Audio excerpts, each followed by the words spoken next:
ಕೋರಿಕೊಳ್ತೇನೆ. ನಮಸ್ಕಾರ ವಿಶ್ವನಾಥ್ ಅವರೇ. ಇವತ್ತು ಎಲ್ಲ ಭಾಗವಹಿಸಿದ ಎಲ್ರಿಗೂ ಸಮಗ್ರ ಶಿಕ್ಷಣ ಅಭಿಯಾನ DSERT ಮತ್ತು ಅಕ್ಷರ ಫೌಂಡೇಶನ್ ವತಿಯಿಂದ ನಮಸ್ಕಾರ. ಹಾಗೆಯೇ ನಿಮಗೆಲ್ಲ ತಿಳಿದ ಹಾಗೆ ಗಣಿತ ಕಲಿಕಾ ಆಂದೋಲನ ಏನು ಒಂದು ಕಾರ್ಯಕ್ರಮ ಅನುಷ್ಠಾನಗೊಂಡಿದೆ, ಗಣಿತದ ಕಲಿಕೆಯನ್ನು ಗುಣಾತ್ಮಕವಾಗಿ ಬಲವರ್ಧನೆಗೊಳಿಸೋದಕ್ಕೋಸ್ಕರ ಇದು ಸಮಗ್ರ ಶಿಕ್ಷಣ, DSERT ಮತ್ತು ಅಕ್ಷರ ಫೌಂಡೇಶನ್ 3 ಸಂಸ್ಥೆಗಳ ಸಹಯೋಗದೊಂದಿಗೆ ನಡೆದಿರೋದು ನಿಮಗೆಲ್ಲ ಈಗಾಗಲೇ ಗೊತ್ತಾಗಿದೆ. ಆಮೇಲೆ ಹಿಂದಿನ ಸರಣಿಯಲ್ಲೇ ನಾನು ಹೇಳಿದೆ ಹೇಗೆ ಗಣಿತ ಕಲಿಕಾ ಆಂದೋಲನವನ್ನು ನಾವು ರಾಜ್ಯದ ಹಂತದಲ್ಲಿ ಸರ್ಕಾರದ ಸಹಭಾಗಿತ್ವದೊಂದಿಗೆ ಶುರು ಮಾಡಿದ್ವಿ ಅನ್ನೋದ್ರ ಬಗ್ಗೆ ತಮಗೆ ಸಾಕಷ್ಟು ಮಾಹಿತಿಯನ್ನು ನೀಡಿದ್ದೆ. ಇವತ್ತು 1-2 ಅಂಶಗಳನ್ನು ಮತ್ತೆ ರೀಕ್ಯಾಪ್ ಮಾಡ್ತೇನೆ.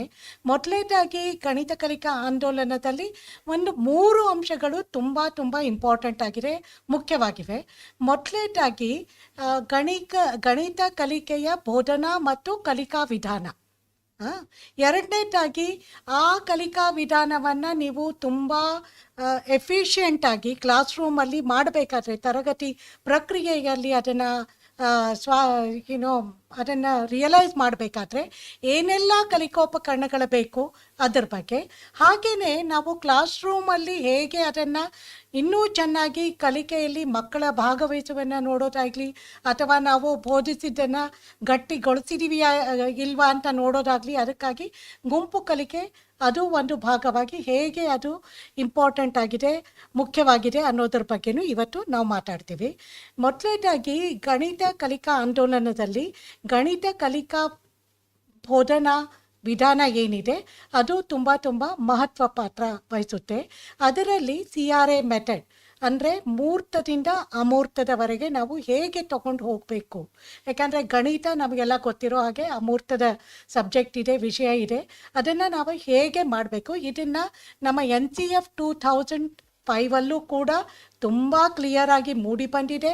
ಹಾಗೆಯೇ ಮುಂದೆ ಬಂದಿರುವ ಪಾಲಿಸಿ ಡಾಕ್ಯುಮೆಂಟ್ಸಲ್ಲೂ ನಾವು ಹೇಳ್ತಾನೆ ಇದ್ದೇವೆ, ಮಕ್ಕಳು ಮೊದಲನೇದಾಗಿ ಗಣಿತವನ್ನು ಕಾಂಕ್ರೀಟ್ ಕಲಿಕೋಪಕರಣಗಳ ಮೂಲಕ ಅರ್ಥ ಮಾಡ್ಕೋಬೇಕು. ಅದರಿಂದ ಮುಂದೆ ರೆಪ್ರೆಸೆಂಟೇಷನಿಗೆ ಹೋಗಬೇಕು, ಮುಂದೆ ಅಬ್ಸ್ಟ್ರಾಕ್ಷನ್ಗೆ ಹೋಗಬೇಕು. ಈ 3 ಹಂತಗಳನ್ನು ನಾವು ಒಂದಾದ ನಂತರ ಮತ್ತೊಂದನ್ನು ತಗೊಂಡು ಹೋದರೆ ಗಣಿತದ ಕಲಿಕೆಯಲ್ಲಿ ಮಕ್ಕಳು ಪರಿಪೂರ್ಣರಾಗ್ತಾರೆ ಮತ್ತು ಪರಿಕಲ್ಪನೆಗಳು ಗಟ್ಟಿಯಾಗುತ್ತೆ.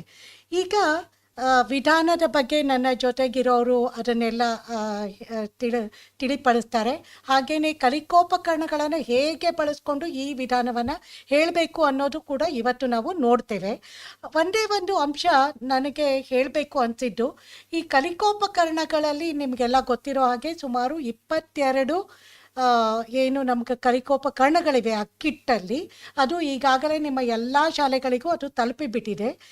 ಇದರಲ್ಲಿ ಒಂದು ಇಂಪಾರ್ಟೆಂಟ್ ವಿಷಯ ಏನಂದರೆ, ನಮ್ಮಲ್ಲಿ ಗಣಿತದಲ್ಲಿ ಬರುವ ಎಲ್ಲ ಪರಿಕಲ್ಪನೆಗಳೇನಿದೆ, 1ರಿಂದ 5ನೇ ತರಗತಿಗೆ ಬರುವ ಎಲ್ಲ ಪರಿಕಲ್ಪನೆಗಳನ್ನು ನಾವು ಸುಲಭವಾಗಿ ಹೇಳ್ಕೊಡ್ಬಹುದು. ಮೊದಲನೇದಾಗಿ. ಎರಡನೇದಾಗಿ, ಒಂದು ಪರಿಕಲ್ಪನೆಗೆ ನಾವು ಹಲವಾರು ಕಲಿಕೋಪಕರಣಗಳ ಮೂಲಕ ಅದನ್ನು ನಾವು ಹೇಳ್ಕೊಡ್ತಾ ಹೋದಾಗ ಮಾತ್ರ ಮಗುವಿಗೆ ಒಂದೇ ಕಲಿಕೋಪಕರಣಗಳಿಂದ ಅಥವಾ ಒಂದೇ ವಿಧಾನದಿಂದ ಕಲಿಯೋದಲ್ದಲೇ ಬೇರೆ ಕಲಿಕೋಪಕರಣಗಳಿಂದನೂ ಕಲಿತ್ರೆ ನನಗೆ ಇದೇ ಥರ ಅರ್ಥೈಸಿಕೊಳ್ಳುತ್ತೇನೆ ಅನ್ನೋದು ತುಂಬ ಮುಖ್ಯವಾದ ವಿಷಯ. ಉದಾಹರಣೆಗೆ ಸಂಖ್ಯೆಗಳು ಅಂತ ಇದೆ. ಅದನ್ನು ನಾವು ನಮ್ಮ ಕಲಿಕೋಪಕರಣ ಕಿಟ್ಟಲ್ಲಿರುವ ಚೌಕಳಿ ಬಿಲ್ಲೆಗಳು, ಸಂಖ್ಯಾರೇಖೆ ಮತ್ತು ಬಟ್ಟೆಯ ಕ್ಲಿಪ್ ಏನಿದೆ ಅದು, ಅಬ್ಯಾಕಸ್ ಬಿಲ್ಲೆಗಳು, ಸ್ಥಾನ ಬಲೆ ಪಟ್ಟಿಗಳು ಮತ್ತು ಬೇಸ್ 10 ಬ್ಲಾಕ್ಗಳು, ಹೀಗೆ ಸುಮಾರಷ್ಟು ಕಲಿಕೋಪಕರಣಗಳ ಮುಖಾಂತರ ನಾವು ಹೇಳ್ಕೊಡ್ಬೋದು. ಹಾಗೆಯೇ ಚೌಕಳಿ ಬಿಲ್ಲೆ ಅನ್ನೋದು ಒಂದು ಕಲಿಕೋಪಕರಣ ಇದೆ.